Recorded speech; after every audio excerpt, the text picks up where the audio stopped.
مساء الخير. لو الفراخ المشوية مش هتطلع معاكي دايبة وجوسي بالشكل ده، يبقى اشتريها من بره احسن لك.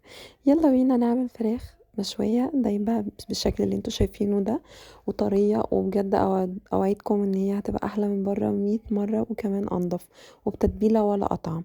عندي كب احط فيها بصلاية وطماطمية كبار، معلقة من الثوم، معلقتين من الزيت، معلقة من الصويا صوص، معلقة من صلصة الطماطم، وملح، بابريكا، فلفل اسود، وجنزبيل. تمام. عندي بقى هنا ربع كوباية من الليمون، عصير الليمون، ودي أساسية معايا. هزود عليها كوباية من المية، واضرب الكلام الجامد ده كله كويس قوي.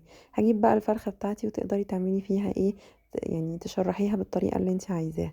هجيب بقى التتبيلة الجامدة اللي انتوا شايفينها دي، هدخلها في الفرخة كويس قوي في كل فتحة انا عملتها، وهبيتها ليلة. مستعجلة عليها، خليها اقل حاجة ساعتين، لان التتبيلة بجد خطيرة. تمام. هتبلها كويس قوي، وبعد كده هحطها في التلاجة لتاني يوم. بعد كده هجيب الشبكة بتاعتي، وهجيب صينية واحط تحت مية مغلية. ليه مية مغلية؟ علشان تخلي الفرخة طرية وما تنشفش معايا. وعلى فرن البوتاجاز من تحت، وشغلت المروحة بتاعة الفرن. طلعت الفرخة بالشكل اللي انتوا شايفينه ده. اخدت معايا بالظبط ساعة الا ربع، وطلعت خطيرة بالشكل ده. وعشان تديني طعم الشارع، حطيت فيها فحمية مولعة وغطيتها. وبعد كده فتحتها، طلعت بالشكل اللي انتوا شايفينه ده. بجد سهلة وتحفة، ومفيش اسهل من كده. وما بتاخدش وقت خالص، وكمان اوفر من فراخ بره، طبعا كلنا فاهمين.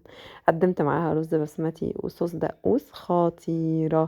اتمنى تجربوها، بجد هتعجبكم قوي وهتنبهروا من النتيجة.